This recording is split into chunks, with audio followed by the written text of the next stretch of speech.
Y'all can't see what I can see. It's so funny. It even gives me a countdown. We're on. So our theme for the last few weeks has been the Divine Nine. And yes, they are 9 spiritual practices that, when used combined in connection with each other, support us in living from our God-centered nature, with our hearts open and our visions and dreams made manifest. Sounds good? And so far we've covered 6 of those. Today we're going to do the last 3, but I'm going to give you a really quick synopsis of the first 6. The first one, sacred service, known as serva, and this is the final reminder of all of these, actually, because they're over after this week. It is the giving of our time and our talents and our service to that which we love to be involved in. Hopefully, it's Joyful Gathering Spiritual Center, because we'd love to have you here. And what this does is it opens us up to the divine givingness. And so we are always being given by this infinite substance, this life itself that we call God. We're always being given great opportunities, great things. And so we are giving back because that's our nature, like God's nature. Second one was sacred giving, otherwise known as tithing. And again, as a final reminder, it is giving to the source of where we are inspired. And I can tell you that in that whole flow, in that giving and receiving, that we are in the flow of all good. We are open and receptive to all good coming forth in our lives. Amazing what things go on in the back of the room. And then the third one was visioning, which we also did 2 weeks ago.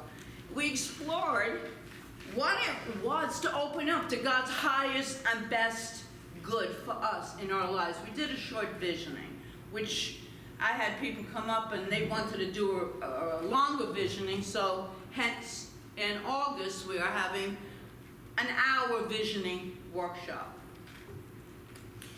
So when we open up to the visioning, we are opening up to the clear vision of what it is we really want to experience in our lives. We want to have that clarity. We want the vision. Then we did spiritual mind treatment, affirmative prayer, which is so powerful. That's so powerful. You heard Reverend Rita do that this morning. It is really the affirming, because it's an affirming prayer, that good is already occurring in our lives. It's already taking place. So then we did a meditation, which was really lovely. We did that last week. We're going to do one this week, but we did meditation last week. And this practice stills that wandering mind. Because remember, we have over 60,000 thoughts a day. It's like constant. We're constantly being bombarded with thoughts, and they're all coming from us. And then everywhere else we go, we're influenced, and the thoughts are, again, they occur. And don't we make up stories? I know I made up one this week as a doozy. I'm not going to tell you what it is. It was a doozy. And then I added to it. And then it became like a 3-act play by the end of the day. And it's like, what are you doing? We're in the middle of a law of attraction class, and it's like, pivot. So I had to turn away from all of that craziness that the mind is thinking of. It's not even true. None of it. Anyway, today we're going to, we also did last week visualization, where we then explored the vision as already taking place. So we got to feel through visualization, which is not visioning, visualization which we feel as if it's already taking place, because it sets the law in motion, and that law will give us much faster when we have that feeling state combined with the clarity. So today we complete the list. We have 3 for today. And I'm sure it's a way to open our hearts to God's profound love and joy and support in manifesting our dreams. So we're going to jump right in here with affirmations. Do we know what affirmations are, most of us? Yeah. Yeah, Yes. we use them. I mean, usually anyway. But I'm going to clarify, just make sure that we're all on the same page. They are statements that are, 1, positive, so what I want, not what I don't want. Because people think they're using affirmations when they say, I don't want any more drama in my life. That is not an affirmation. I want peace and calm in my life is an affirmation. Present tense, always in the now. It's not in the future. Get rid of the word will. That's not even a good word to use. I am experiencing now. And then the I statements, because it is always about me, right? It's always about me. I say that all the time. Very honest. It's about me. It's about you too. If it's about me, it's about each and every me in the room. Short. Do not make it 2 or 3 sentences. I've seen this. You're not going to remember it. So you want short. A short, positive, powerful affirmation, and repeat it often, because you are creating new grooves in the brain to new habitudes. Habitudes are habits and attitudes. So habitudes. We are creating a new neural pathway with affirmations repeated over and over again. It is a new thought that is coming in to replace one that we don't need anymore. Some of those thoughts are hanging around from childhood, which don't even apply anymore in our lives. So we have a lot of incredible new thought authors, and Eric Butterworth being one of them. In his book, Spiritual Economics, he writes this: words do not become true because you affirm them. This is good. This is a common confusion about the practice of affirmative prayer. That if you speak the words of truth over and over, you impress them on the subconscious mind, and thus they become true for you. They do not become true because you affirm them. You affirm them because they are true. You are synchronizing your consciousness with the reality of truth, creating a channel through which the mystical flow, love that, may do its powerful work through you. So I love that idea so much. I just want to repeat part of that quote again, because it really is just a little shift maybe in our perception and perspective. They do not become true because you affirm them. We think we do affirmations, that's why they're becoming true. Because they are true. They're already true. You are synchronizing your consciousness with the reality of truth, creating a channel through which the mystical flow may powerfully work through you. Why can't we just say, why can't we just say one at a time and be done? That's what people want, instant gratification. I know I do. Not all the time, though. I am learning. You can never be too old to learn patience. I am finding out in life. Although it does annoy the heck out of me.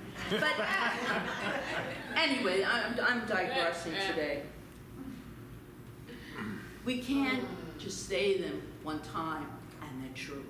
Thinking a thought once usually doesn't allow it to manifest, so it's repetitive. Emma Curtis Hopkins, the queen of affirming, in Scientific Christian Mental Practice wrote this: suppose the rain and dust have beaten against the plate glass windows until they are very dirty. Do you think that the mere cessation of rain and dust will make the window panes clean? So it is with our mind, that it is covered, she says, with years of habitual thinking. It ceases from imaginations, but practice daily washing off the dust of the years must be made. We've been thinking the same thoughts, basically, most of our lives. So if we want to start a new thought, we have to repeat it. We're retraining our conscious and our subconscious mind, both of them. It's all one anyway. Use affirmations to support your prayer work. Sometimes we just don't have time to do a whole prayer, and we're not in the mood to do a whole prayer. That's where the affirmations are so powerful. We're affirming our good in a short sentence. Powerful, and the law is responding to it. The divine law is responding to that word. So if you just have like a little worry or a big worry and concern, just use an affirmation and just keep saying it over and over again until we stop that tide of unproductive thinking from taking place. Do you have a go-to affirmation or a couple? Everyone? Yes. I hope so.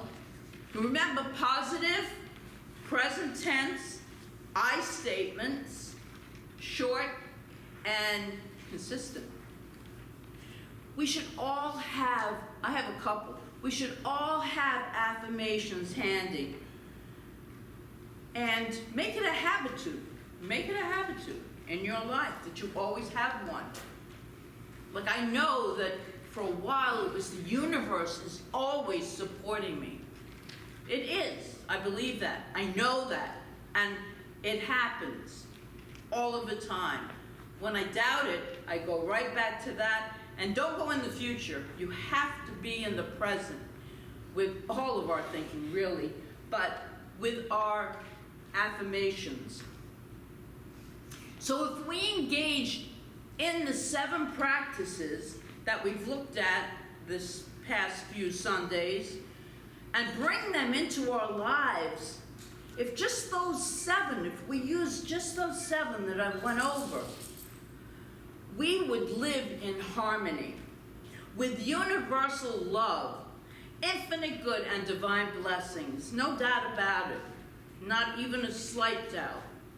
We do create our lives. We've got to remember that. Things don't happen to us, okay? We've heard they happen for us, and I do believe that. They happen for our highest good. It might not feel like that in the moment, but it is absolute truth that I speak.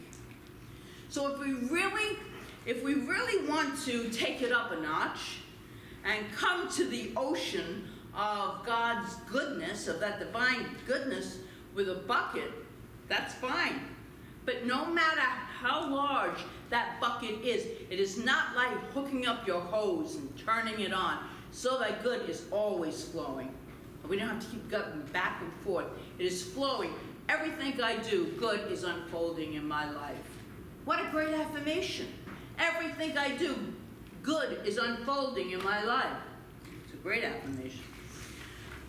So, we're going to finish off the Divine 9 with the 3 last practices. The first one being forgiveness. You know we can't get around that one.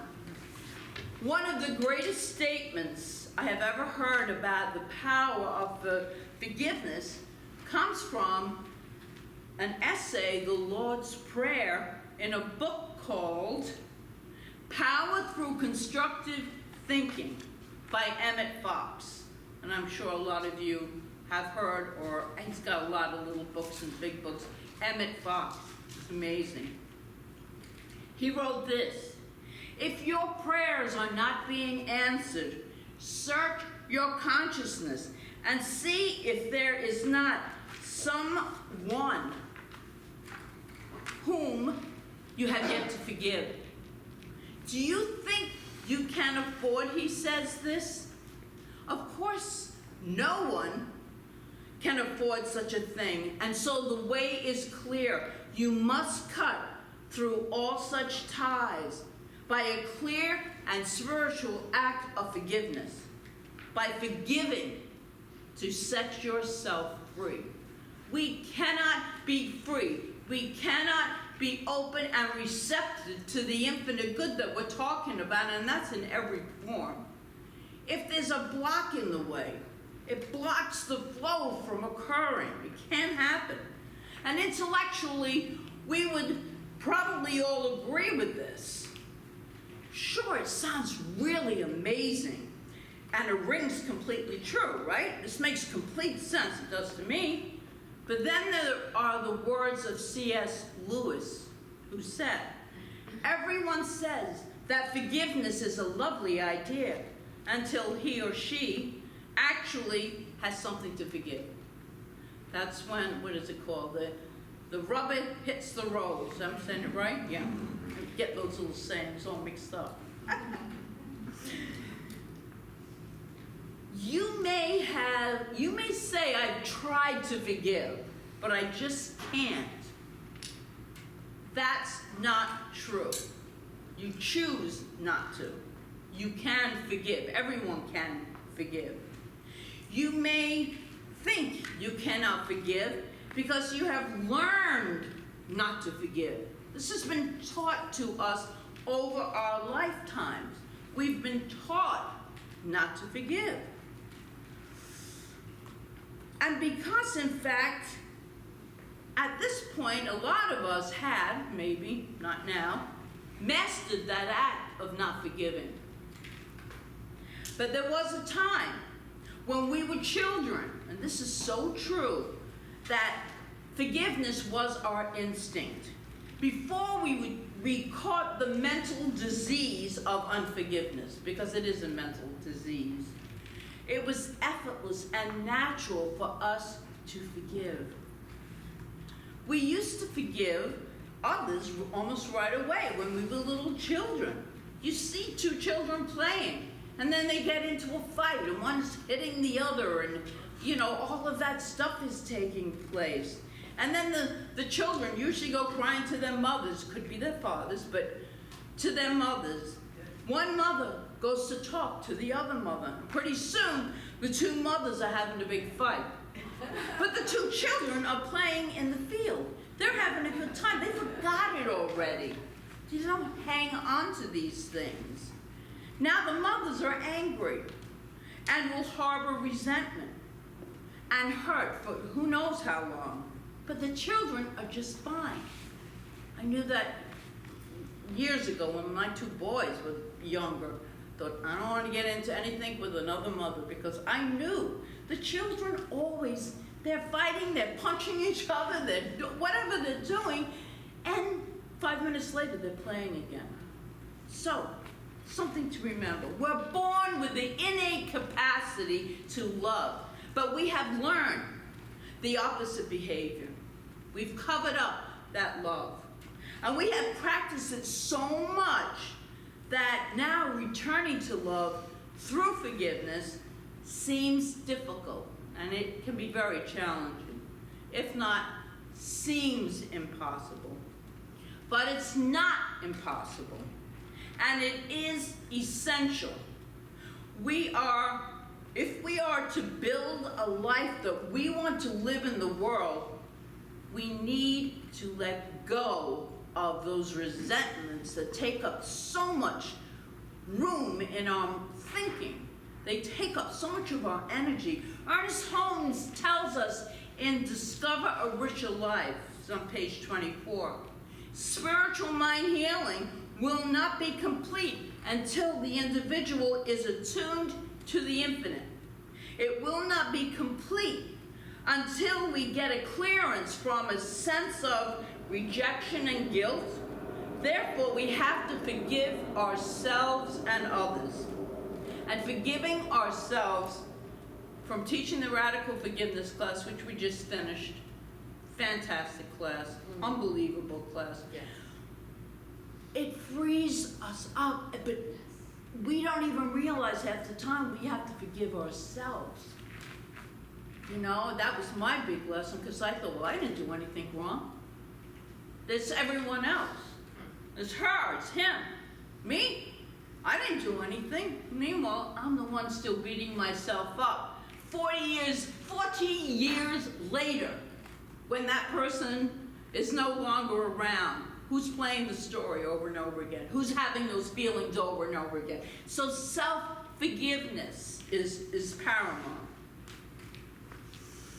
I want to offer you right now a 3-part Buddhist meditation for forgiveness. I want us to just get a little taste of that. And it's not quite new thought because it's not in the present. There are certain words, but it's so beautiful that I didn't want to change anything in it. So I'm going to invite everyone to close their eyes just for a few moments and take a deep breath and listen. Take this in. The first, there's 3 parts. For any way that I have caused harm to myself through judgment, action, self-blame, indifference, knowingly or unknowingly, in thought, word, or deed, may I forgive myself. May I allow myself to be a student of life and make mistakes. Just as a river moves with ease around rocks and stones, may forgiveness naturally flow around my difficulties to rest in my heart. May I forgive myself. And if I cannot do so in this moment, may I be able to forgive myself in the future. Second, for any way that I might have caused harm to you, knowingly or unknowingly, in thought, word, or deed, I ask for your forgiveness. May you accept me with my imperfections and mistakes. May you allow me to learn from my actions. May your forgiveness naturally flow around my difficulties to rest in my heart. May you forgive me. And if you cannot do so in this moment, may you be able to do so in the future. Just take a breath, breathe that in. And for any way that you have caused harm to me, knowingly or unknowingly, in thought, word, or deed, may I forgive you. May I allow you also to be a student of life and to make mistakes. May I recognize your humanity in the midst of my pain. May my forgiveness soften any difficulties between us. May I forgive you. And if I cannot do so in this moment, may I be able to forgive you in the future. Just breathe that in. You can open your eyes if you like. Forgiveness does not change the past, but it absolutely enlarges the future. We're open, we're receptive. The flow of life can move through us. And the final Divine 9 practice is, and you might figure it out from the reading, and it's not my reading, it's a personal passage from someone you may be familiar with. So I want to share this One day, many years ago, I was sitting in my bathroom with the door closed, booing and hooing on the phone so uncontrollably that I was incoherent. Stop it. Stop it right now and say thank you, my friend Maya chided. But you don't understand, I sobbed. I do understand, she told me. I want to hear you say it now. Thank you. Out loud. Thank you. Tentatively, I repeated it. Thank you. But what am I thanking you for? You're saying thank you, Maya said, because your faith is so strong that you don't doubt that whatever the problem, you'll get through it. You're saying thank you because you know that even in the eye of the storm, God has put a rainbow in the clouds. You're saying thank you because you know there's no problem created that can compare to the creator of all things. So say thank you. So I did, and I still do. I keep a gratitude journal and a daily list of 5 things that I'm grateful for. My list includes small pleasures, the feel of Kentucky bluegrass under my feet, walks in the woods with all 9 of my dogs, reading a good book and then excited that I have more to read. My thank you list also includes things too important to take for granted, like an okay mammogram or physical, friends who love me, 25 years of being in this great job, staying centered, having financial security. I won't kid you, having money for all the things I want is a blessing. But as I look back over the years and the many journals, 99% of what brought me real joy had nothing to do with money.